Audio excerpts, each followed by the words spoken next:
all so many people now.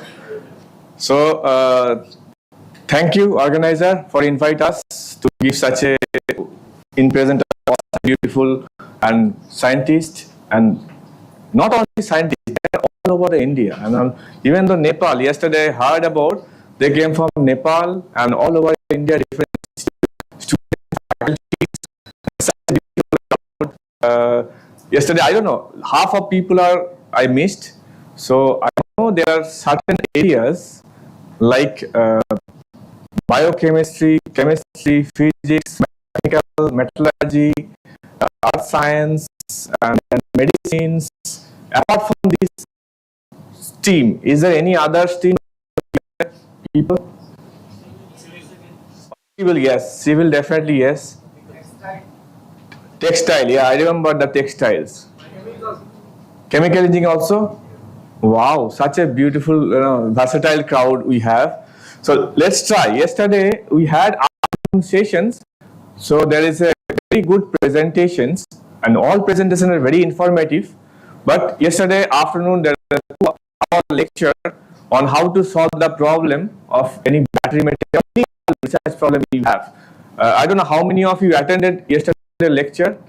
Half of people, I don't know, maybe they are traveling, but this is very nice lecture. I had also gone through, he had also gone through the TEM and SEM, all other experiments like XPS and any battery material, how to synthesize, structure, crystal structure, everything. So today, my name is Shyam, and I also gone through the little bit of TEM, transmission electron microscopy. First thing is that it's a very large, versatile field are you guys working on. So I think for medicine, I ask people how to use the microscope, but I am as a material science background, I will give you example from the materials perspective, or chemistry, nanoparticles, or any like metal alloys, bulk metal, semiconductor, this kind of things I'm comfortable with. But life science and biological science, if you have any queries, you can ask me. If I know, I can answer your queries. Let's go with microscopy. If you think about microscopy, when I just first started, like all students here, or I realized that microscopy looks like sitting in a specialist person and sitting in a dark room and then working on a big tall column of a electron microscope. So this is what every first time when I started, my picture is like that. The room should be very dark, and then one specialist person, nobody allowed to touch the microscope. That's what my perspective when I joined. So this person is sitting and he can do the electron microscopy. So my starting from 2008 to now 2016, then 26, the perspective has changed a lot. Now, if you think about you people or you as a scientist cannot touch electron microscopy, it's a, I would say, not right statement at this moment. Because of what? Because of the company always provide you the solution for the normal users. Normal user means you can do the samples. You don't need to think about the microscope as previous generations. So today, what I can do, give you a glimpse where we are stand at this moment, and then background I can show you what the microscopy data can give you, the interpretations, and what are the things can be possible for your samples. This is the total agenda of my presentations. So before going that, microscope, I asked half of the people yesterday in demo, what you can get it? We get a picture. Picture anything. It can be a picture of landscape. It can be a picture of an atom or molecules and all drugs or anything else. Picture you can get it from the electron microscope, which can be not light picture. It's from a electron picture. And remember one thing also here, you can get a two-dimensional picture. It's like projections. It's not three-dimensional nature. First of all, I can go to three-dimensional in a later side of the slides, but today it's the first thing. Whatever picture you get, that is the two-dimensional picture. Okay, I'll come to that point one discussion. So first of all, what do you think about electron microscope, any microscopes? So if you think about that, there are all kind of thing, our eyes, light microscope, electron microscope, is the resolutions. That is the only term we always think about when you do any kind of imaging. So if I imaging your mobile phone, someone is taking picture in iPhone, or I'm taking picture in my 5,000 rupees Chinese phone or anything. I cannot say Chinese, that is Xiaomi is very nice phone, less megapixel camera. Which is better camera? iPhone, because it's a larger pixel, right? It can resolve much better way. So that's why expensive. I cannot afford the iPhone. So that's what I think about. So here, the main point is that if you think about, oh no, here, come on, okay. Here, you think about this 2 dots and this is 1 dot. So this example, if you, in practical life, you can see that when you're traveling in night time, standing on beside the road, you see far. You can see the car is coming in a single light. You cannot see 2 lights because our eyes has a limitations. It cannot resolve 2 lights the far away. When it's coming to the closer, you see, you can separate the lights, headlights of the car. So that means you can resolve the car when it's closer to you. Here, it is not resolved. So these resolutions, values, depends on your eyes, light microscope and electron microscope. I don't know how far people can see that, but light eyes has a limitation of 0.2 millimeter. If you are 0.2 millimeter closer the distance, you cannot resolve. Okay, so that is a limit of our human eyes. But if you think about electron microscope, it's like a 0.2 nanometer, very small. I know you guys all know nanometer. Okay, so it's 10 to the power minus 9. Okay, that's also, so this is like a 0.2 nanometer and the light microscope is 0.2 micrometer. So that's a range you can resolve and you can spend money. Eyes, you don't need to spend money on your eyes because you have eyes. You can see it. So now it's a free of from the God or anything, anyone. It's a creature. Okay, so that is a, you can get it.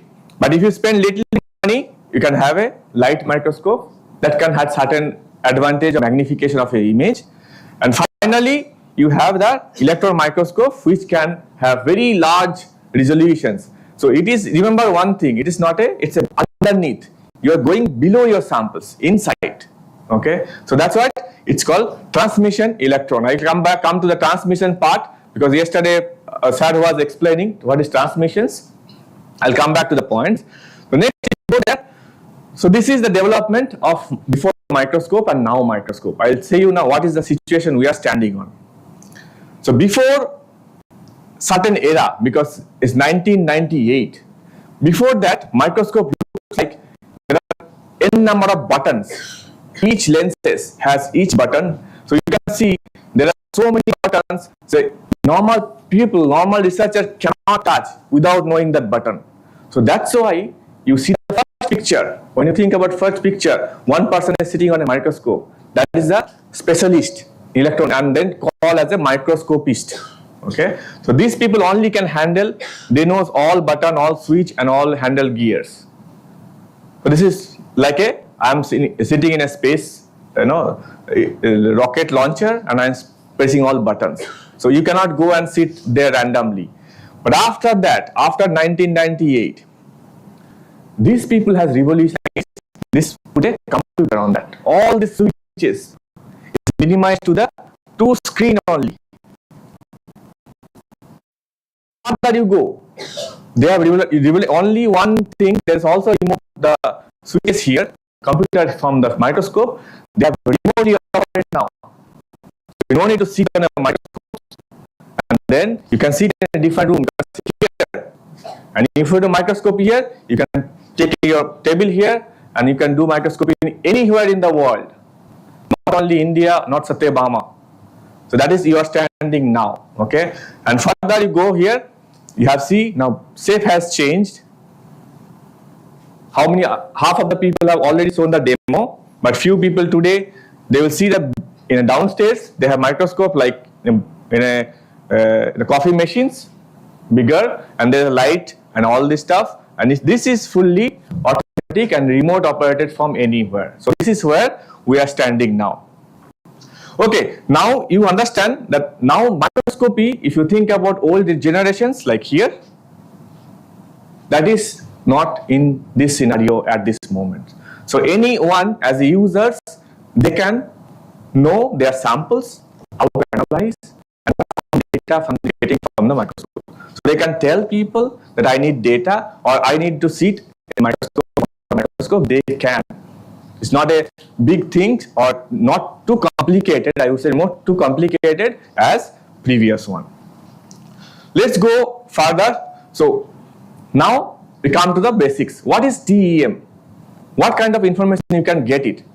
So first thing, people answer the photographs. Okay, yes, I understand. So they take a small objects which cannot be seen eyes or any microscope, optical microscopes. And then even you can think about what is the compositions, what is the structure inside. So this kind of information you cannot get it by seeing the samples. You can see the color. Okay, I can have a yellow color, red color or green color samples or black color powders, but what is the exact information? You can get it crystal structures. There is other tool as well. This is also not a only tool, I would say, to analyze your sample. It is a complementary tool to all of the facility available around your institute or your laboratory. For example, this is XRD, XPS, TEM, SEM, all this is your analytical and DSC, TGA. Today you saw that everything you have complemented each other. Okay, so now go through that object. So first thing is that you have a small object that you want to probe it. That is called TEM. You have to go to much higher resolutions to see your small object. So, but what is the basic theory? Everything I understand. Okay, this is a small object. This is like you have a samples that you have seen, higher magnifications. So, what is the basic theory of any electron microscopes? So, remember this point. Yesterday also professor explained. This point is, first thing is that electron matter interactions. So, this is the only scientific term you should remember, apart from the all phenomena happening in electron microscope or any electron matter interactions. So here you can see here. So when you see that, I can come here. So see, this is the incident electron beam. So this is the incident high kV, so high energy beam. So you can know that TM is working on not like a SEM. SEM is working, I can tell you the number 0 or 5 kV to 30 kV. kV means kilovolt. The kinetic energy of 30 kilovolt, that's the maximum, you can get it SEM. But what about TEM? TEM is working on 200, 300, even earlier generation, it's working on more than 1000 kilovolt. But nowadays, they still 200 and 300 kilovolt, kV. So here, this is the high energy electron comes from the top, and they interact with the specimens. When they interact with the specimen, electron, and atom has electron cloud. So they have so many rays. So like a electron, secondary electron, which can be already that when electron comes and hit on electron, they eject. So that is secondary electrons and backscattered electron. Or these all electrons coming out of the samples, and that is top side, and that is basically done by SEM, characterized by SEM, okay, which is below.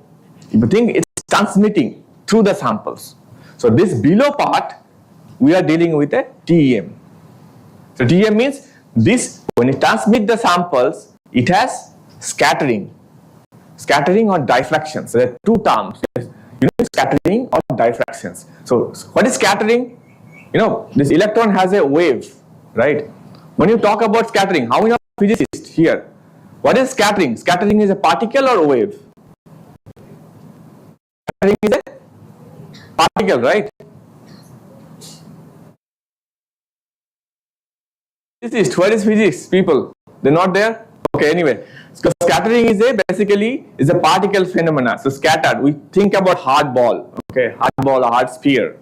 And diffraction is, when you talk about diffraction is your wave phenomena. When interference comes, when phase shift comes, all these things comes when you talk about diffractions. But when you talk about scattering, this is particle phenomena of your electrons. So here there are two ways you can see the scattering. One is called elastically scattered, one is inelastically scattered. Elastically scattered meaning electron comes, is interact with the samples, and it does not lose energy, so elastic. Second one is inelastic scattering, which is incoming electron interact with your specimens and it loses energy. So this is what two kind of scattering is there. So if you think about imaging, you always think about elastically scattered. Imaging does not lose any energy. So imaging is a elastically scattered electron phenomena. Coherent, incoherent is different. I'll come to a different point. But when you think about inelastics, when incoming electron loses energy from ground state, electron goes to the higher excited states. So that time these electrons contribute to your X-ray, your yields, or spectroscopy, analyticals. So these electrons contribute to the analytics, and these electrons, elastically scattered electrons, can contribute to the imaging of your samples. Okay, so now we know this is electron sample interactions. What is this? Because one electron beam coming, and this in TEM it has to transmit through. Okay, so it can go down. So it is called, without interaction, it's called direct beam. It's not interacting with the samples. One part is going elastically scattered, one is inelastically scattered. But this all simultaneous process, not separate process. Okay. Normal phenomena. Now we come to the point of why the electron, how to characterize them, how to collect them from the sample of your image. So you can go to that. What are the microscopes made of? And can we correlate with the microscopes? Yes, you can correlate. Very simple. Any imaging system, any microscope has a correlations. Think about, you have seen, everybody seen the light slide projector or any optical microscopes. They all have these things. First thing is light source. Source is the top, right? And then you have a condenser. Then you have a sample or specimen or slides. This is the positions. After this, magnification lens, and you have projector lens here. Screen. Similar way, okay, here no. Similar way, you can see here, TM is also similar. So they have a source, it's called source. Then this system is called condenser, which can condense, which can save electrons. So source is source of electron or light, anything called source. So this is called source. So light microscope or any kind of your projector has a source of lights. But electron microscope, always remember, EM is electron microscope. So electron microscope source of using electrons. So electron is always charged, right? It's a charge. And also it has different wavelength. Basically because of that, you can see here, these lenses, it's not like a glass lenses, they use electromagnetic lens. I'll come to the point in next slides, how this electromagnetic lens looks like. But this uses electromagnetic lens, but geometrically, if you draw a diagram, ray diagram, that's exactly similar to normal microscope, light microscope or slide projectors. There is nothing different. Okay. So now come to the point, what is complication in that? So here, first thing is that resolution number. I know people are not seeing that. This is basically 100 nanometer in case of your projector or eyes or your light microscopes.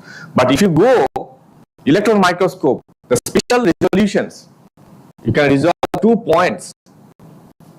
How much is the number here?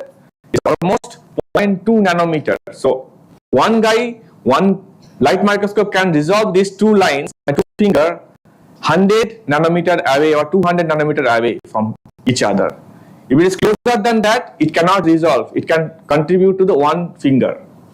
But in electron microscope, that resolutions, if two finger is separated by 0.2 nanometer, it can resolve two finger.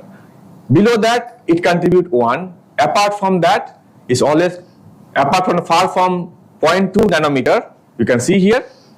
So above that is always contribute 2 finger, but below that 0.2 nanometer it contribute 1. So resolution is drastically improved in electron microscope because of wavelength. Now come to the point of how this microscope inside looks like. So now I can give you the what complication they made and how the engineering student can make a microscope than anyone else. But engineering is the art of this stability of the microscopes. So the engineer, electrical engineer, mechanical engineer, they did a fantastic job to make this microscope stable and usable for all of you. How? Because first of thing, this microscope is very tall before. If you think about tall, if I stand on the table, I'll be sometime like a not stable, right? My body is here and there. If I thin stool, my body is all CG, CM will be different. Center of mass and center of gravity. But these people, what they did, they have mechanically stabilized and then put it in a box for acoustics. And these lenses, I'll come to the point what are lenses. These lenses is highly stable electronics. So new generations, whatever you just think about the parts, this is highly stable and mechanically stable, acoustically stable and electronically stable. The first thing, let's explain what are the inside part inside the box. Let's go fast part here. Light source. This is a source of electrons. So this is very complicated design. Don't go for this complicated design, but only think about, remember here, this is the source on the top. Electron is ejected from the any metal. So there is different kind of source is there. So here we have kind of field emission, cold field, all this stuff don't go for numbers. So only thing is that remember, this is the top always has a source. Electron is ejecting from the source. But after this, if you come to the point, next is accelerator. So after removing the electron, they have to accelerate. So they have to accelerate the electron. You see 30 kb, 200 kb, 300 kb. You always think about what is the kb use. People said, how much kb you want for your sensitive samples? Example, you are working on a graphene. I don't know how many of graphene, or you are working on a metals. So which kb is better? You people goes there in an operator as a research project and then give the sample. These people ask, what kb you want? Whatever kb you have, 200 kb, you can do 200 kb, you can do 300, yes, you can do 300 kb. You don't have even idea about what is the kb does in microscopes. Okay. By the way, we can finally understand what is the kb. I'll explain to you. So this kV is produced here. Let's say this is 200 kV. So this is accelerate to the high energy. For example, I'm giving you this kV when it's passed through the sample here. This is the kinetic energy of electron produced in a gun. So you can calculate the wavelength of your electron coming out from the here from your accelerator. For example, if you have 30 kV electron, so this energy of here is 30 kilo electron volt, and E is equal to AC over lambda, right? So you can calculate from that, or relativistic effect, you can calculate the wavelength of electrons. If you have 200 kV electron, so kinetic energy here is 200 kilo electron volt. You can calculate the wavelength. So as you go higher the kV, wavelength is smaller. And when wavelength is smaller, your resolution is better. Okay. So in the earlier generation, people are thinking about, but this is true, but there is some certain kind of limitation you have. So you have 200 kV electrons. If you have 300 kV electron also, wavelength is smaller. If wavelength is smaller, your resolution is better. So that is inversely proportional to the wavelength. So that's why we are going higher kV, you have a smaller wavelength. But there is one trick here. If you higher kV, it's a lot of energy you have in electrons. So that can give you damage of the samples. For example, if you have sensitive samples, biological samples, if you are using that high kV, so electron can knock on atom from your samples. So that is knock on damage is more in higher kV, but in lower kV, samples also, electrons spend lot of time on your samples inside. So that can heat up your sample. So that is called radiolysis damage. So these two always in electron microscopy compromise with trade-off according to the samples, nature of the samples. So now go down, again down. So this is the two things, I can go down. So here is a condenser system, these are all electromagnetic lenses, and this is the middle part. Here you put the samples inside. So this is the sample positions, and sample I can come to the how small sample. Electron interact with the samples. Below all the samples they have a magnifications and your diffraction lenses, and these lenses are magnifications, and here come to the down, again down point, you can see here these are the camera to observe your sample and take the photographs. So this is the whole nature. You put your samples, electron comes, you take a picture here in a camera positions. So whenever you have put the samples, you have the electron has to transmit the samples and then magnify through the lens and go to the smaller, and camera can acquire your sample. So what is your eyes does? So this, how can you see that? So your TM image captured by the camera, TM camera. STEM image, I can come to the one TM and STEM scanning, that can be detected above here. The detector, and you are talking about yesterday also, this is we came about HAADF detector. So we can come to the point how it works and all this stuff. Let's move forward. Then you can come to the point now how big your sample should be in TEM. So first of all, this TM sample, as we all know, sample has to be electron transparent. So what the thickness of your samples require? So if you have a bulk sample working or if a nanoparticle working, how thick should be samples should be? So that number I would say is basically 10 nanometer to 150 nanometer. That can be electron transparent and it can be through your samples. So you have bigger than that sample any direction thick, you will be too thick to do electron microscopy. But what is the size of your, this is the thickness, it's called sample thickness, means this is the thickness of your sample. So electron can be passed through that. This is a range of 10 to 150 nanometer. But what about this area? How much is the area you have? If you think about this grid, what your sample round, what sample loading, this sample size is very small. It's a 3 millimeter round only disc. Only 3 millimeter by very thick thickness of 100, less than 100 nanometer. That is the sample you require to do TM. So TM is very localized. So if you think about your bulk studies, always complement with the TM studies. So do only TM and explain everything is not possible for all of you. So you have to do bulk study first and then go for come to the specialized, localized study to do TEM, because this is very small area and also very thin sample. Sample thickness is very small. Okay, now you have a small sample, you have a thin sample, now you loaded your sample in a microscope. So now what kind of things can be possible? So there are two modes of electron microscope. So one is called TEM, transmission electron microscopy. Okay, this is a TEM, normal conventional TEM. And next mode is called STEM, scanning transmission electron microscopy. So you have set now your sample. Okay, first thing, you thin down your samples with different ways.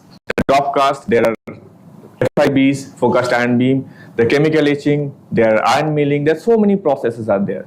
And electron microscope, they are quenching also. Life science people are do microtomy. So many processes are there. But after the sample preparations, my sample is ready now. Now, which mode to use? So there's a transmission electron microscopy or scanning transmission electron microscopy. If I go to the person, I can ask image, right? I told you give image. So which image to give? Thing is that there are two ways. So one is called TEM, transmission electron microscope, and one is called STEM, STEM, the scanning transmission electron microscope. The difference is here. Let's say sample is your center. This is your sample, the 3 millimeter disc. The beam is parallel, then the lens is called lens. This lens and image and your diffractions. Next one,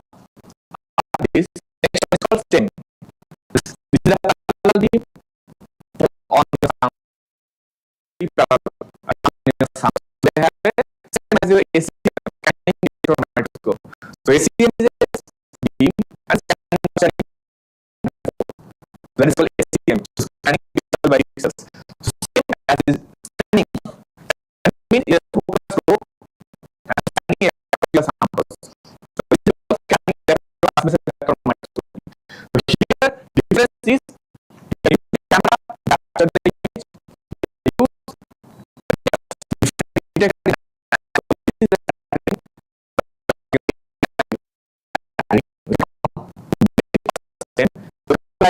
information from here, and each pixel you can change the pixel size. You have a larger area scanning, small area scanning. This is the magnification you can do it from STEM. Okay, so now we have a let's example. I need a crystal structures, so I can go to the DM.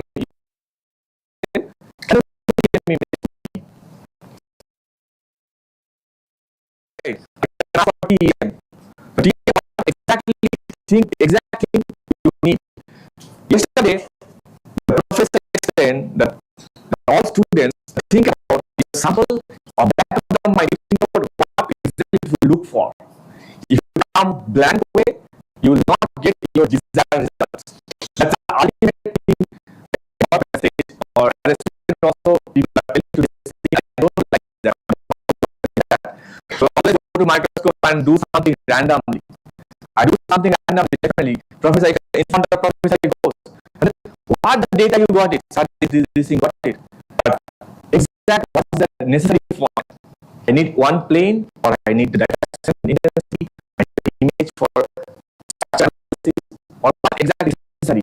So here, if you go randomly and tell people I need TEM or STEM, it doesn't make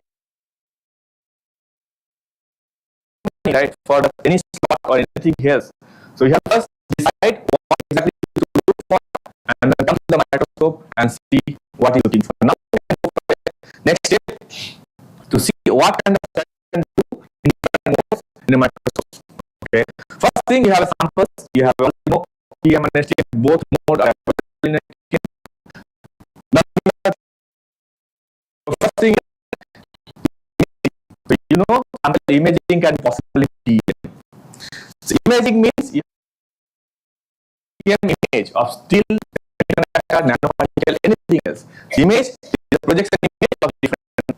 I do not know what is the image for that. But first, remember, you can do imaging. How the sample looks like to you. Okay. So this is the imaging of nanoparticle. This is the imaging of semiconductor, and this is the imaging of a bulk steel metal. Okay. This is also possible. First thing, TEM. Second thing, high resolution TEM called HRTEM. Okay, high resolution TEM. All people are asking for TEM, bright field high resolution diffractions. Okay, so high resolution means you can see there is some kind of periodic structure inside these metals. Periodic structures, and this structure can represent the plane, parallel plane of your sample. So this is called HRTEM. The first thing, the sample is in, you can get an image, then HRTEM image, then what is the thing? Third thing. Nothing is there? Okay. So diffractions. We have electron diffraction. This is like a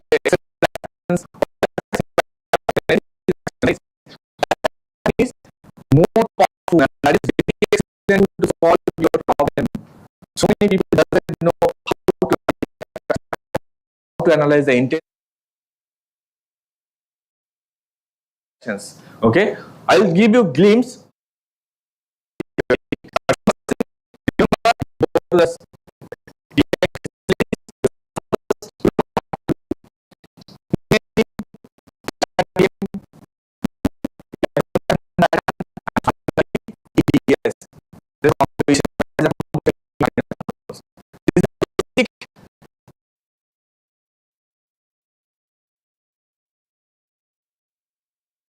One more thing is loss spectroscopy in here. I'll just not cover today, but it is also possible So let's go.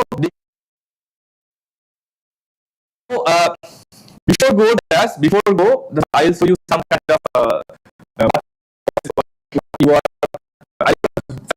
but before that, I'll show you what is the advantage here. I told you before that we are not sitting on a microscope. We are sitting.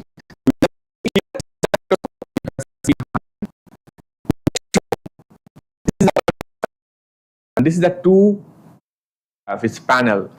On the basis of this knob, left, right, so if you think about how this works, you see here, this sample is loaded.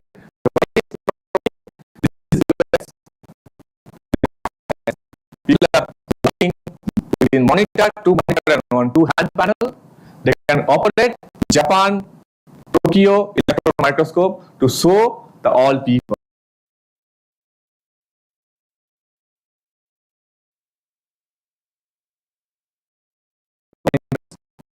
I can show the sample in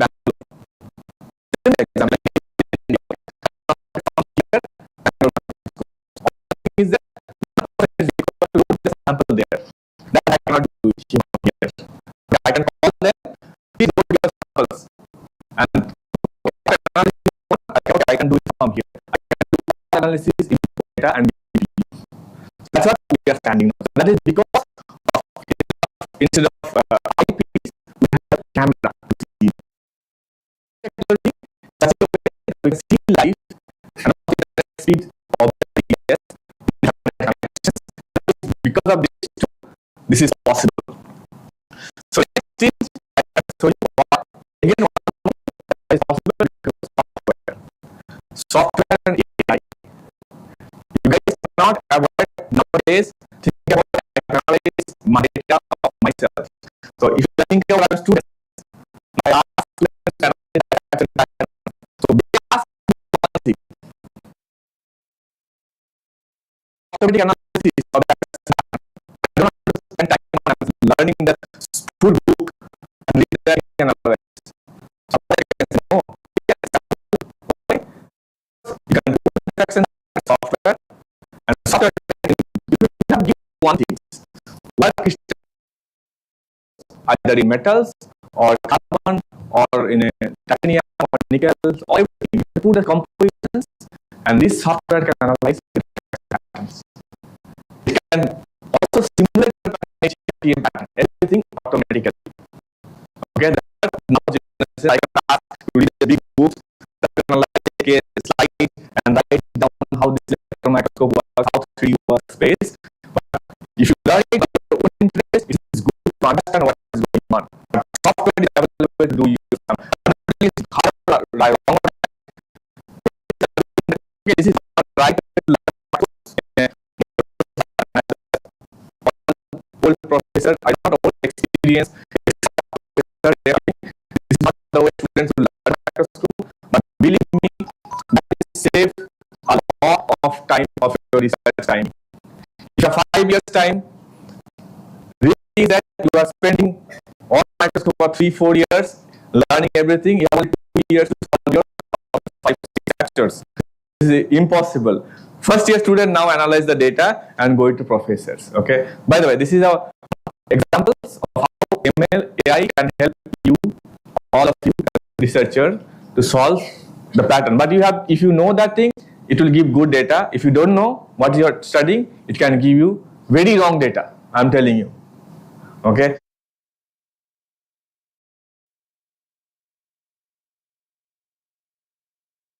This software is unified software for our scope data acquisition. We can show downstairs the demonstrations, what the software meaning. So this software, what it does exactly what you need. TM or STM, right? First thing. Here itself,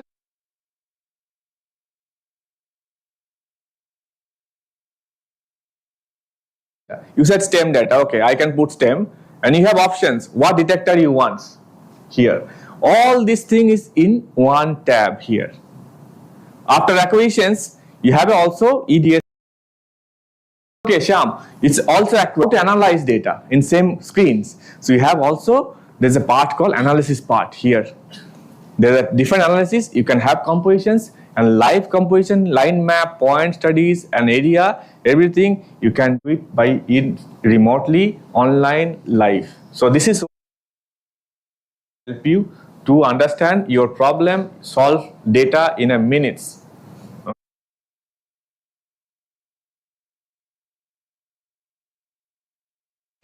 Next is the thing, think about online. So now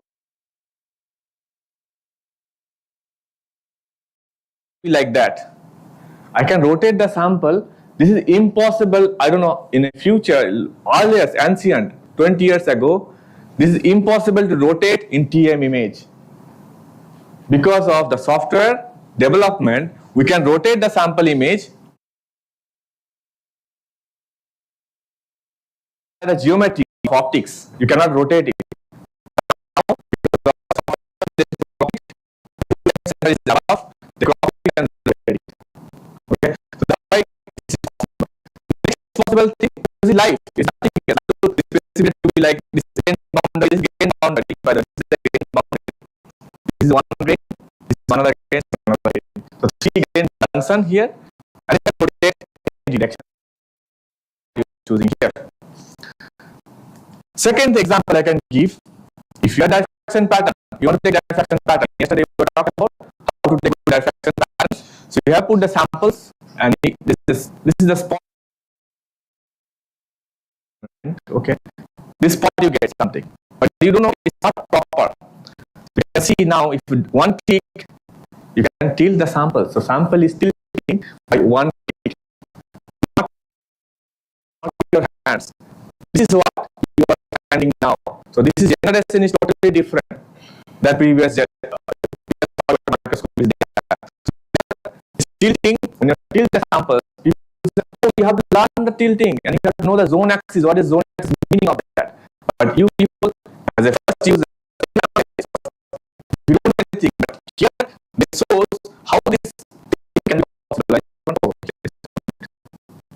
1 minute. Okay.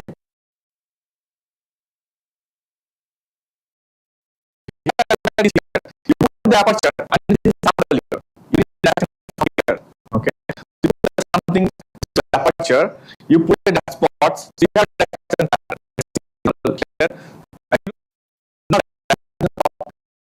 This is all you don't need to think about how to take that on. This is one of software development. Finally, the final point I can say to you, finally, what is the advancements for automatic alignments means? What is the meaning of that?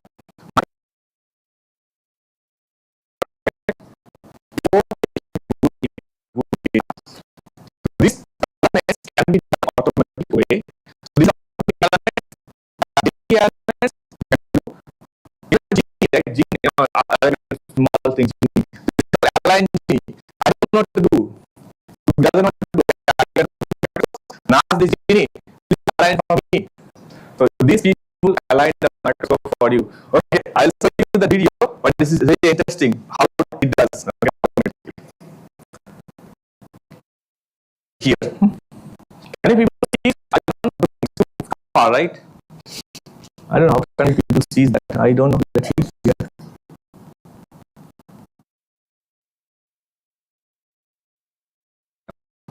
So I choose. We choose all. You go there, column element, all elements. You check it and start it. Okay. Let's see. All microscope is like in future. So the only thing to analyze the data. No, the future growth. You think about that. So only we need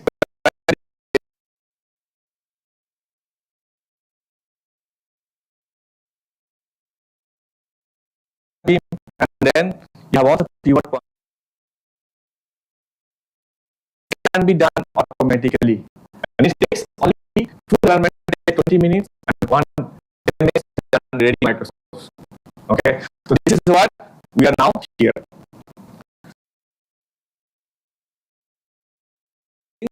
Only think what data you necessary to solve your research problem.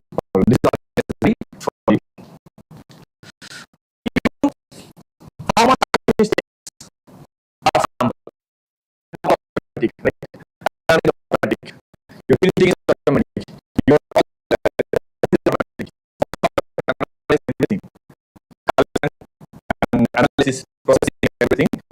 How much time it takes for you to memorize? If I get the samples, how much time I should go for?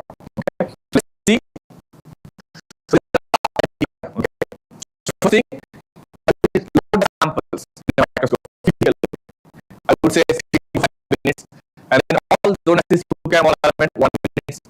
Total imaging is 60 minutes.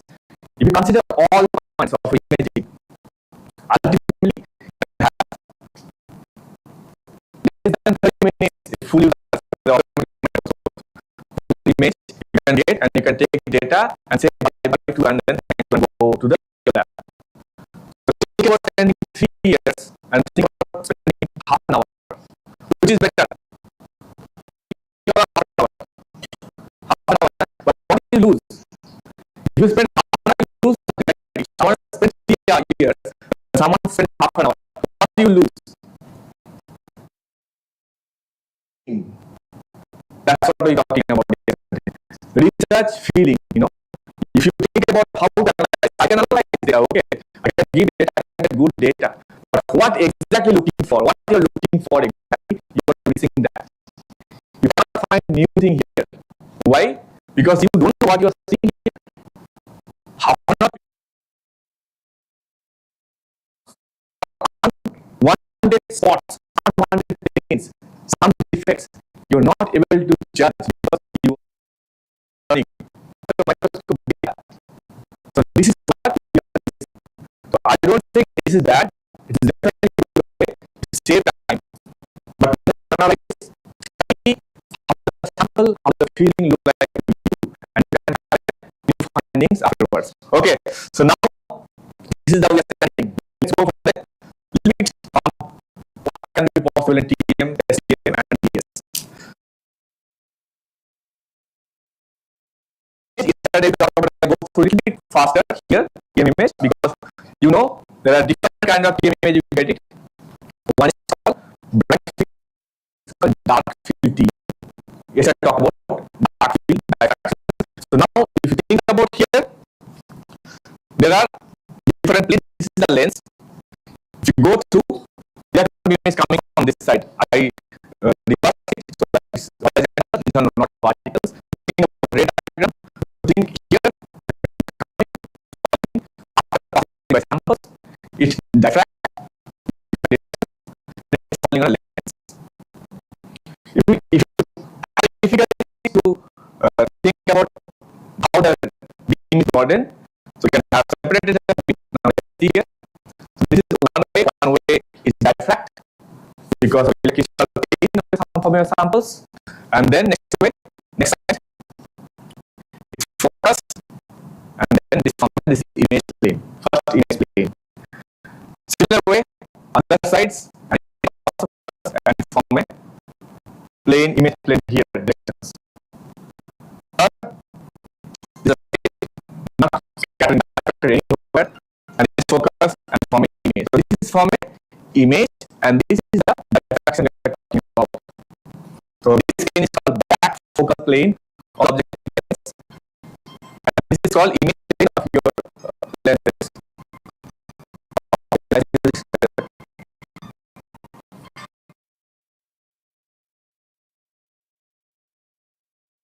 So here you can see 2 ways. So think this is the diffractions you think about yesterday. So that is spots. So this is electron diffractions. So electron diffractions is similar as any other diffractions. But if you think about here, each spot, you can see each spot, star-like spots, is representing one thing, or 003 or 004. Each spot has a index of color indices. So now if you think about spots, if you choose a spot, you can form an image. Forming image, this plane is forming your diffractions. So in TM, there are two planes, separate planes, not randomly. So they have a back focal plane, but the diffraction can be collected. When it's called image plane, which can be image can be collected. So we have two modes. Here you can see imaging and we have good camera. Camera for HRT images. This is also the camera. Camera is a very crucial for you. Example,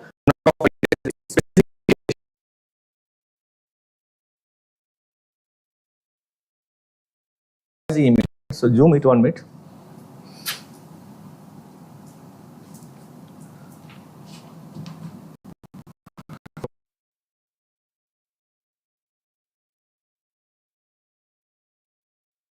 Okay, then I can show. So, how many of people know what is noise picture? Which one is good? This one good picture or this one good picture?